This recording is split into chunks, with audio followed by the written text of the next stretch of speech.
Okay, sorry about that. My Wi-Fi at home took a bit of a blip there at home. All right, so I'm currently sharing my screen and I just want to bring your attention to the Stova Learning Management Platform, which is a different platform from Stova Core.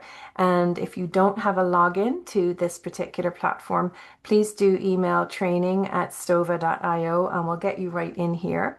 But when you log in, just a reminder that you're going to see videos covering all of the modules that we have.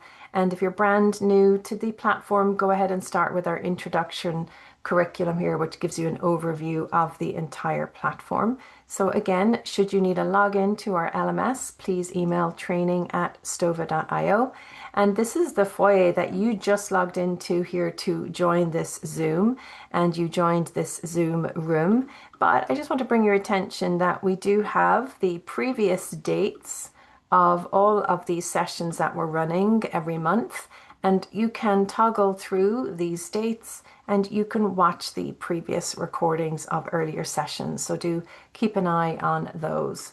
Now I am going to be able to take your questions today. So let me just bring up the Q&A module, and in your Zoom panel that you have in the Zoom platform here, you have the Q&A button at the bottom. So if you have questions as we go along in here, please do pop your questions in there and we'll make sure to get them answered. All right, so right on my screen here, I'm showing my registration site, and I'm going to be working in my fencing club meeting, which I think I might have used the last time as well. So I'm going to head into registration settings. And the concept that I want to talk about today is the ability to lock down a registration site and protect it from those external registrations. I really have a small group of people that need to register for this event. So there's a few different ways that we can handle that. And one of the first ways that we do this is right inside the categories themselves. I'm going to come in here to edit one of these categories and go all the way down to the very bottom section of the advanced settings of the category. And you can set a password for this category. So when somebody selects it, they have to enter that password. You can also set this password, this category, to only be available for registration during certain dates. And that means that that category actually would not show up on the front end registration form as a selectable category until those dates were hit and that time. So you have simple options for getting into a category or displaying that category right here. Another option that we have here is under the event info, under the basic details tab, you could set the maximum number of registrations for the entire event for all categories. And you could turn on the waitlisting aspect of your event. And this would mean that somebody would have to join a waitlist for any of those categories that you've given permission to waitlist. So you can see there's very specific instructions here where you're going to populate the various parts of that front end waitlisting sign up screen. And you can set it to automatic or manual, which I'll explain in a second. But I'm going to apply this waitlisting to all of the categories. And should a spot open up and become available, whether I trigger that email automatically and that available spot automatically, or whether I choose who should get that spot, I'm going to keep control of who grabs that waitlisting spot. That's what the manual setting is. That email will trigger, and the link in that email is that magic link to allow somebody to complete their registration. I can make that link inactive after a certain amount of time and allow people to see the warning message about that link to say, you have missed the boat there now. You're not going to be allowed to join this event. I've gone ahead and turned on waitlisting, and when I go to register on the front end for this event and select new registration, you can see that all of my categories here are showing as sold out. So I could click to join the waitlist. So I'm going to go ahead and click to join the waitlist, and then I'm being asked just a couple of fields, not a lot, and I'm going to go ahead and sign up to join the waitlist.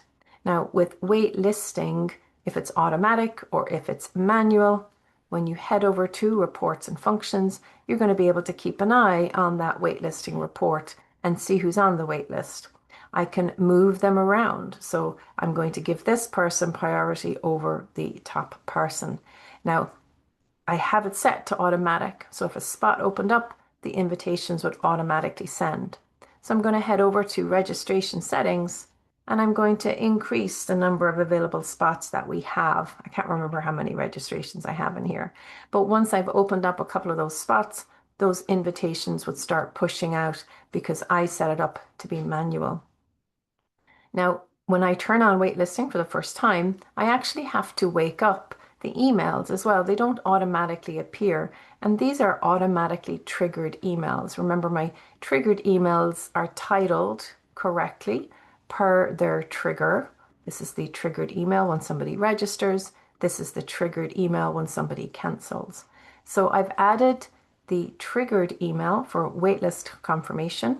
And this is a simple note to say, thanks for signing up for the waitlist. And if you do get an invite, make sure you click on that within 4 hours. You're going to run out of time otherwise. So that triggers once they join the waitlist. But that next email that's going to trigger is a spot has opened up. Please click here to join our waitlist. And in here, I do have to put that merge field. If I go to edit that link, which is the waitlisted registration invite URL. It has to be that merge field. It's embedded with that person's registration record. It's got the email already embedded in it, and that little email would trigger automatically when that spot opens up. So I did just open up some spots. I'm just going to open up my Outlook here and just grab a couple of those emails. And we'll just take a peek at those in a second. All right. So that's a basic intro to waitlisting, and we do have lots of videos on that section. I'm going to head over to a couple of other different areas that you could use to lock down registration. And the first one is our preloading data. And in here, you have lots of different options for preloading. I would like to preload data from previous registrations. So if anyone registering here in this event had registered in any event across my account, it's automatically going to preload their data. So it's a convenient factor. It's going to put in my city, state, and my zip. I don't have to retype that stuff. I could preload from a specific database. And what I would do here is go ahead and import that Excel spreadsheet in here as the database that it's going to preload from. And I could continually upload that and adjust that. And the email address is going to be that primary key that's connecting those dots. I could preload from the contacts database. And if I go to my wee hamburger menu down here, the contacts database is one of the databases you have under databases and templates. Now, if you're not seeing these account settings area, it's because you don't have account level administrative rights in your Stova login. So just check that with your Stova administrator at your company. Now, I could preload from a marketing mailing list, and that's using our marketing module here where we create a mailing list in order to invite people to register. Now, all of these options for preloading on the surface have that convenient factor, just pre-fill the fields for people as they're registering. But if you scroll down a wee bit, there's a little tick box down here that says, do not allow them to register unless they're on one of these preloaded mailing lists or in this database. So I'm going to switch that on, and I'm going to switch to the marketing mailing list. I could have several marketing mailing lists connected to this event, not just one. So I kind of have unlimited there. So by virtue of ticking this box, I am locking down registration for the entire event and overriding or enhancing that feature of the convenience of the preloading options. Now, pre-approved has a slightly different flavor to it. Under pre-approved, I'm actually going to lock down per category who can register for that category. Sorry, that was my alarm. Who can register for that category? And I will be very specific here. And under the attendee category, under manage pre-approved data, I'm going to import an entire Excel spreadsheet, maybe use the template that's offered to me here. And I'm going to upload all of those email addresses, and only those email addresses are permitted inside that category. So here I really am locking down registration. So if another different email wanted to go in there, they would not be permitted to register. And here I have it set to be pre-approved based on the email address. Now you might have employee ID number, vendor ID number. You could switch that to there. A little bit further down on this screen, you could block anyone with a Gmail address from registering, but that's across the entire event. So that is ubiquitous across that event. I'm not going to allow anyone with Gmails. This event might be a private event for my company, and I really just want people to use their company address, not allowing any Gmails or AOL address if people still have those to be permitted to register. So a couple of other areas there to lock down. Another area that I see used really a lot is the approval process, and two flavors to approval process here. The standard approval process you turn on here inside the registration site, and you go into their registrant record and you look at their information and you approve from inside that registrant record. Now let's look at how we set that up. I'm going to tell the platform I would like to have an approval layer turned on, not only based on their attendee category, but also based on the questions that they answered while they were going through registration. So under the approved section, I'm going to automatically approve my speakers, my sponsors inside this event. So anyone under that category, they can automatically go and register. That's fine. But if they are an exhibitor, I'm going to ask them the question that says, okay, you're registering in as an exhibitor. Did you actually exhibit with us before? Because I'm going to hold on to those exhibitors that said, you know, I did exhibit before because I'd really like new exhibitors at my event up front. So when I turn on the approval layer here, what I'm saying is anyone of the exhibitor category is going to stay as the status of a pending approval. And then you can control what they do at that point. I'm not going to charge them that full payment of $5,000 to be an exhibitor because I really want to check who they are first. And then I can tweak that messaging so that when they're going through registration, I can configure all of those messages that they see right on the screen. So it's going to halt their registration, keep it not completed, but in an approved pending status. And when I go to the registrant list, which I'm just going to open in a new tab here so I don't lose my spot, I'm going to create a view that's going to show me those approval fields. So I'll just bring in a couple of those columns. I always bring in my last modified date and time and who modified the last record. I always bring those in as my go-to fields.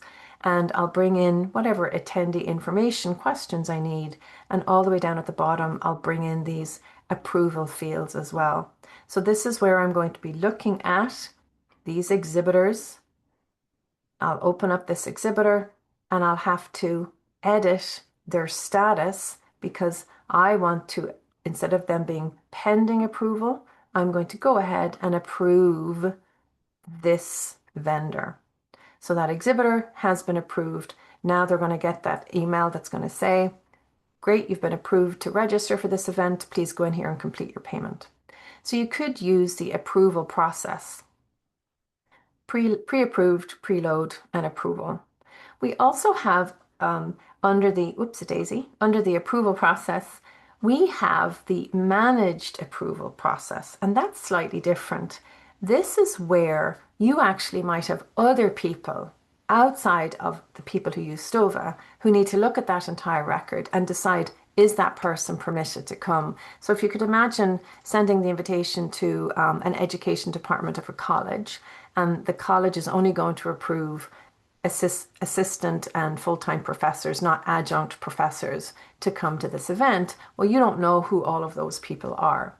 So if those speakers are registering, we can turn on management approval so that the speaker is going to be typing in who's going to approve them, or the speaker is going to select from a preloaded list. So I'm going to upload all of the deans or the chairs of the departments here. So they're going to select which of their deans approves them to register.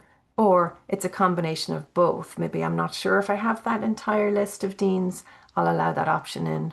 Or I can automatically send the approval email to this person should anyone in the speaker category try and register. It's automatically going to send over to that person. And in that explanation or of that screen, so my free form explanation screen where it says type in the name of the person. Sorry, I just wanted to keep that screen open. Type in the name of the person who is going to be permitted to register you. So type in the name of the person who will be approving your registration, or select the name of the person who will be approving you. So these are the instructions that my attendees would see on that screen. And then I can craft the email that goes to that supervisor. And embedded in that email is a little link to approve. So they would get one email per record for each of those people who are registering. And then once they actually get approved to register, you can craft the emails that go to the attendees who are trying to register, for example, those speakers, and say, you've been approved to register. Please go in and complete your registration. So with this approval layer, the management version, you're pushing it out and that messaging out to a third party to do an approval.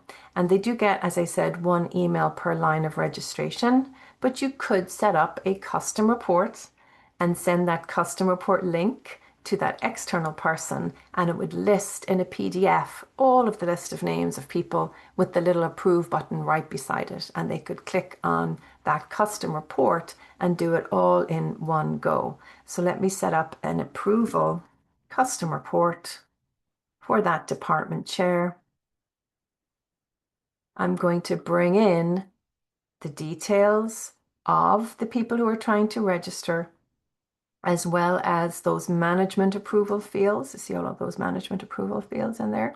So let me bring in the full name and the email.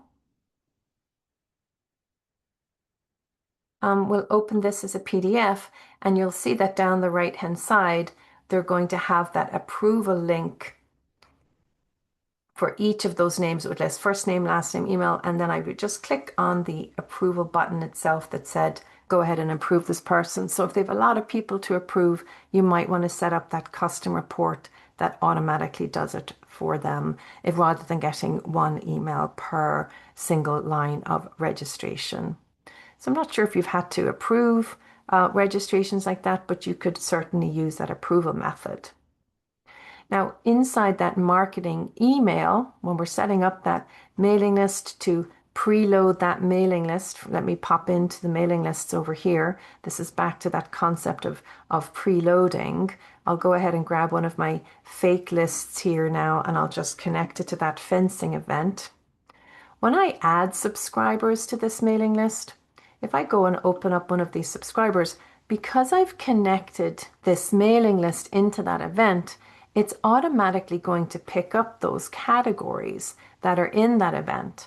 So right from the time of invite, I can go ahead and shove people down a swim lane. So you're an attendee, you can only register as a trainer.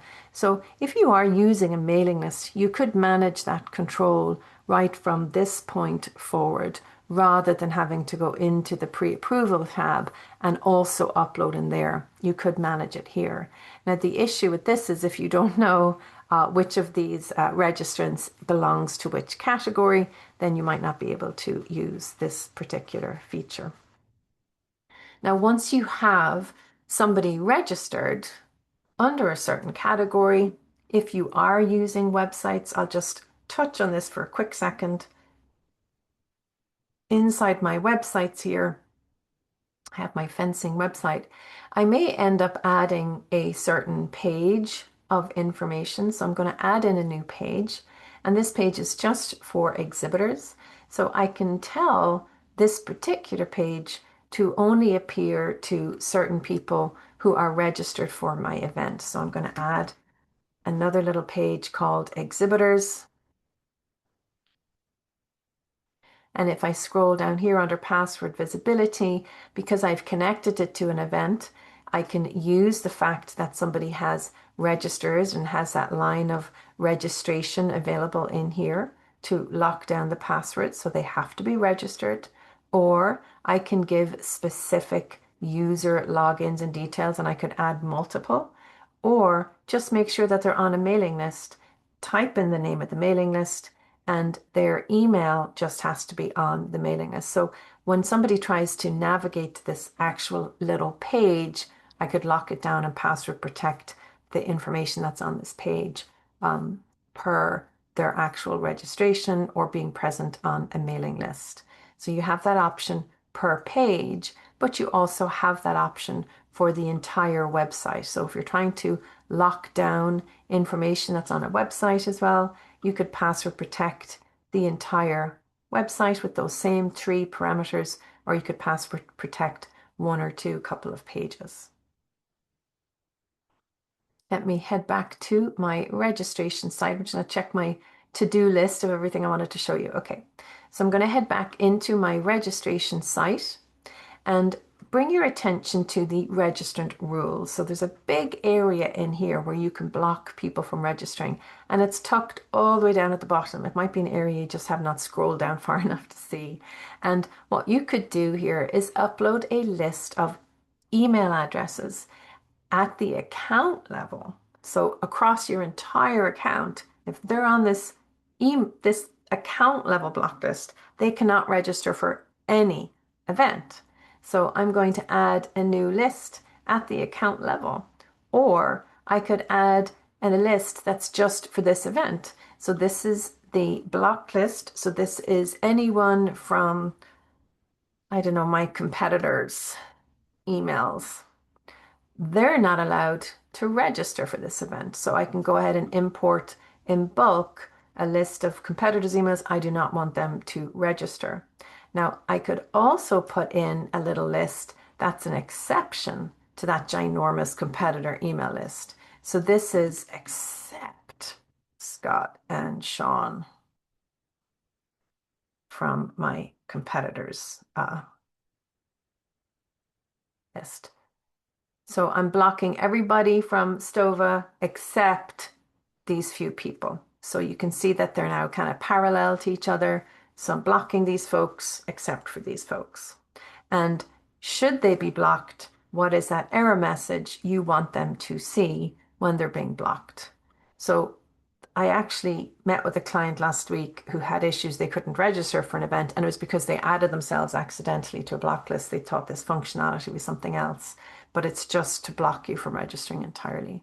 So then definitely edit your error message on the screen when somebody tries to use this. All right, let me just check my to-do list. Okay, one other question I just got in here is, closing the event to new registrations, but I still want people to be able to log in and modify their record. So that is a little quirky. So let's just bring our attention to that. That's a great question. Under registrant rules, I am turning on the ability for people to log back in and modify their registration. So if somebody was to click on this link and populate in their email address